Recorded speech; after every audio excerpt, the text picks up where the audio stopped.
तो वीडियो शुरू करने से पहले मैं तुम लोगों को ये बता देना चाहता हूँ कि अगर तुम लोगों ने नीचे जो सब्सक्राइब वाला बटन दिया है उसे अभी तक प्रेस नहीं करा है तो भाई अभी तक कर क्या रहे हो यार। आगे चल करके इतनी अच्छी अच्छी वीडियो आने वाली है तो बस उस लाल वाले बटन को दबा दो और जो बेल आइकन आएगा उसको ऑल पे कर देना, ताकि जब भी मैं कोई नई वीडियो डालूँ तो तुम लोगों को सबसे पहले उसका नोटिफिकेशन आ जाए। तो हम लोग जल्दी से ना टाइम वेस्ट करते हुए एक क्विक इंट्रो के साथ शुरू करते हैं आज की वीडियो।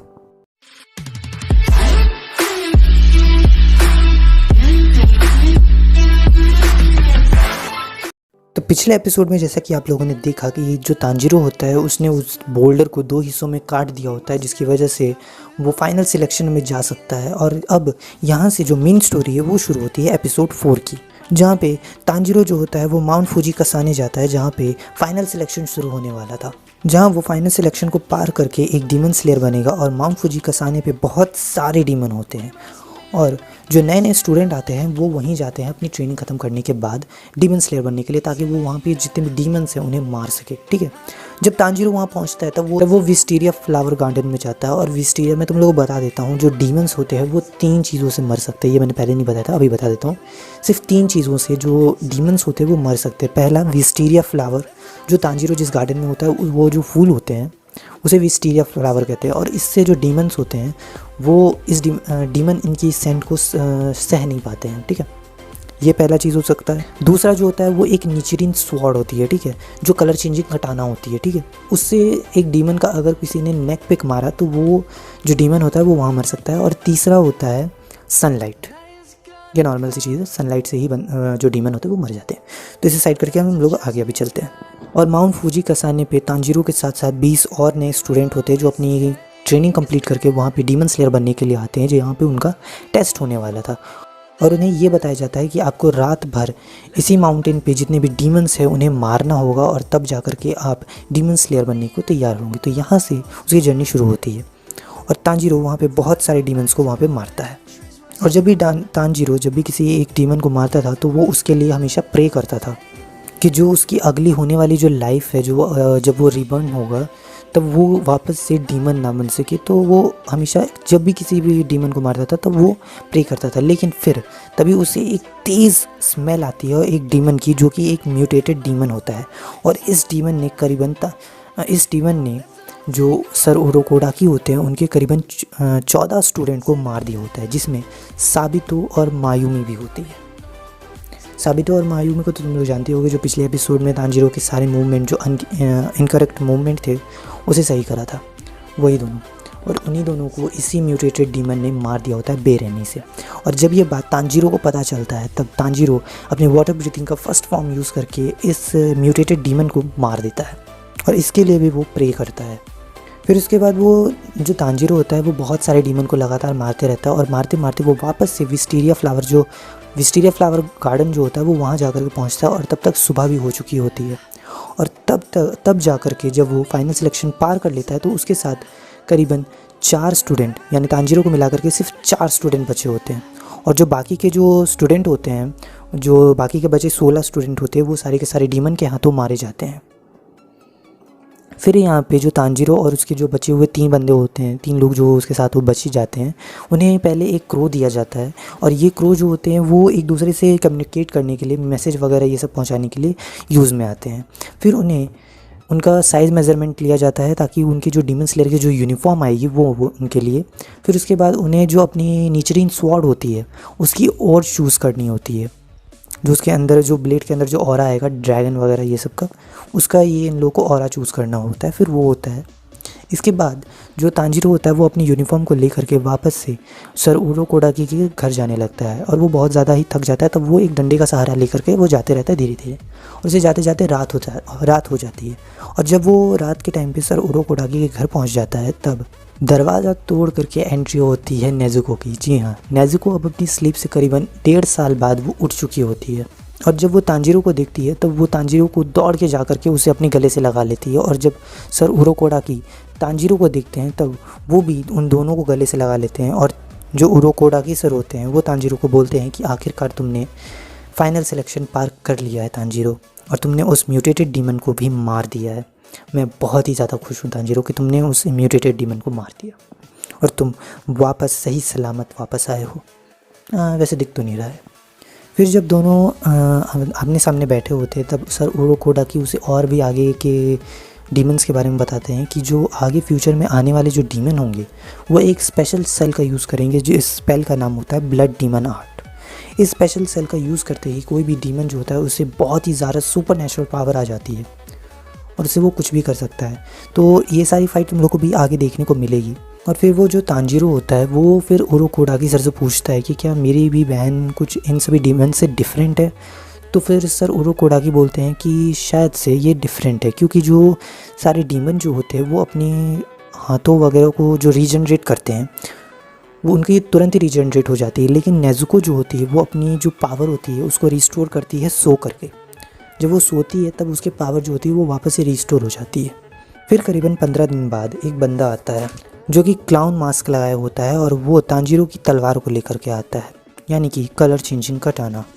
और जब वो तांजीरो को देखता है तब वो उसे कहता है कि तुम्हारे जैसे बच्चे सिर्फ उन्हीं के यहाँ पैदा होते हैं जो सूर्य की पूजा करते हैं, और तुम बहुत ही ज़्यादा लकी हो।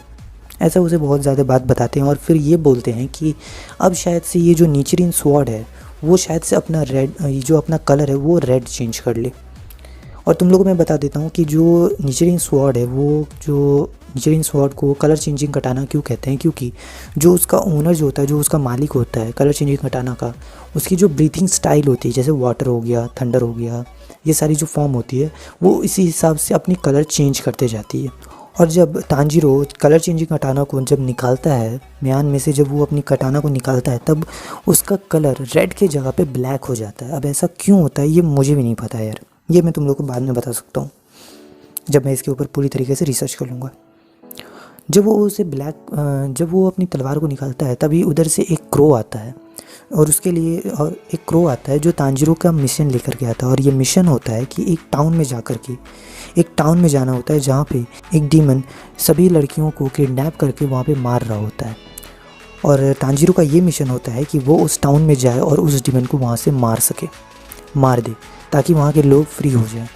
फिर अगले एपिसोड में जो सर उरोकोडाकी होते हैं वो तांजीरो को एक बक्सा देते हैं और इस बक्से में वो अपनी बहन यानी नेजुको को वो उसमें कैरी कर सकता है, क्योंकि वो जो बक्सा होता है वो बहुत ही ज़्यादा लाइट वेट और बहुत ही ज़्यादा हल्का होता है, जो कि उसे आगे बढ़ने में बहुत ज़्यादा मदद करेगा। और फिर वो उसे अपनी बहन को उस बॉक्स में कैरी कर करके वहाँ से वो निकल जाता है और उस टाउन में पहुँचता है जहाँ पे वो उसे एक बंदे से मिलना होता है जिसकी हाल ही में एक मंगेतर जो थी वो किडनैप हो गई थी, जिसकी वजह से वो बहुत ही ज़्यादा सदमे में था। और जब तांजीरो उस बंदे से मिलता है तब वो जो बंदा होता है वो उसे बोलता है कि मेरे साथ जो हुआ तुम उस पर कभी भी विश्वास नहीं करोगे। लेकिन तांजीरो उससे बात करता है और वो उसे समझाते समझाते करीबन रात हो जाती है। और फिर रात जब होती है तब जाकर के तांजीरो को उस डीमन की स्मेल आती है और उस स्मेल को फॉलो करते करते वो उस डीमन के पास पहुंच जाता है। फिर वहाँ पे वो फाइट करने लगता है उस डीमन के साथ। और जब फाइट के बीच में जब एक डीमन, वो करीबन 3 डीमन होते हैं, सेम दिखने वाले 3 डीमन होते हैं, तो उसमें से एक डीमन जो होता है वो तांजीरो को पीछे की ओर से वार कर रहा होता है। तभी नेजुको अपने बॉक्स से निकल करके उस डीमन से फाइट करती है और वो जो डीमन होता है वो भी शॉक हो जाता है कि एक डीमन एक ह्यूमन के साथ कर क्या रहा है। और मैं तुम लोगों को बता देता हूँ जो नेजुको होती है वो क्यों एक डीमन पे वार करती है, उसके बारे में मैं तुम लोगों को बताऊँगा, बस वेट करो। जब नेजुको जब बाहर निकलती है तब वो लेफ़्ट साइड में उस बंदे को जब देखती है तो उसे उसमें अपना भाई बहनों को याद करने लगती है। और हाँ, उसके गोद में एक लड़की होती है जो वो उस डीमन जो होता है वो उस लड़की को मारने वाला होता है, ठीक है। और वो उसी लड़की को बचाता है तांजीरो। और जब वो नेजुको जो होती है वो उन दोनों को जब देखती है तब वो उसे उनमें अपना भाई बहन याद आने लग जाते हैं। और ऐसा क्यों होता है ये मैं तुम लोगों को बताता हूँ। जब नेजुको सो रही थी तब उरोकोडाकी सर ने हिप्नोटिज्म स्पेल को यूज़ करके उसे ये बताया कि जितने भी इंसान हैं वो सभी तुम्हारी फैमिली है, कभी भी उन्हें नुकसान मत पहुंचाना, और अगर कोई डीमन किसी ह्यूमन को मारने की कोशिश करे तो कभी भी उसे माफ़ मत करना, और जो डीमन है वही तुम्हारे असल दुश्मन है, तो उन्हें हमेशा ख़त्म करते रहना और इंसानों को उन डीमन से बचाते रहना। सो इसी की वजह से जो नेजुको होती है वो उन डीमन से लड़ने लगती है। फिर उसके बाद जो तांजीरो होता है वो अपने वाटर ब्रीथिंग को यूज़ करके उन सभी तीनों डीमंस को मार देता है। और फिर वो उस बंदे को उसकी मंगेतर की एक आखिरी निशानी देता है और फिर आकर के यहाँ पे ये एपिसोड भी ख़त्म हो जाता है। तो गाइज़, आप लोगों को कैसी लगी हुई ये वीडियो वो मुझे कमेंट करके ज़रूर बताना कि मेरा एक्सप्लेन करने का ढंग कैसा था, और इस बार मैंने कैसा मैंने कोशिश करा उसके बारे में भी तुम लोग ज़रूर बताना यार। और अगर तुम लोगों ने मैं इसकी पिछली वाली वीडियो यानी कि एपिसोड 1 से लेकर 3 तक की जो मैंने एक्सप्लेनेशन दी है वो नहीं देखी है तो जाकर के नीचे मेरे चैनल को खोलना और तुम लोग को वहाँ पे मिल जाएगा लिंक, ठीक है। बाकी भी वीडियोस को तुम देख सकते हो, अगर तुम्हारी मर्ज़ी है तो तुम लोग उस वीडियो को भी जाकर के देख सकते हो। और अटैक ऑन टाइटन वाली वीडियो मत ही देखना यार, क्योंकि वो उसके साथ कचड़ा हो चुका है तो उसे रहने देना, ठीक है। सो गाइस, बस आज के लिए इतना ही। और आज हम लोगों ने करीबन 4 एपिसोड को हम लोगों ने आज एक्सप्लेन करा है।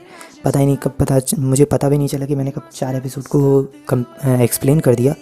सो गाइस, हम लोगों ने आज जो एपिसोड को कंप्लीट करा है वो एपिसोड 5 से लेकर के हमने एपिसोड 7 तक के जो एपिसोड थे उसे हम लोगों ने आज एक्सप्लेन करा है गाइस। सो जब हम लोग नेक्स्ट वीडियो मिलेंगे तो हम लोग जब नेक्स्ट वीडियो में मिलेंगे तो इसके आगे के बारे में भी मैं आप लोगों को और एक्सप्लेन करूँगा। सो आज के लिए बस इतना ही। आई होप आप लोगों को वीडियो अच्छी लगी होगी, और अगर अच्छी लगी है तो जानती हो क्या करना है, बस एक लाइक कर देना और सभी डीमन स्लेयर फैंस के साथ इस वीडियो को शेयर कर देना ताकि वो लोग भी जान सके कि क्या स्टोरी है, ठीक है।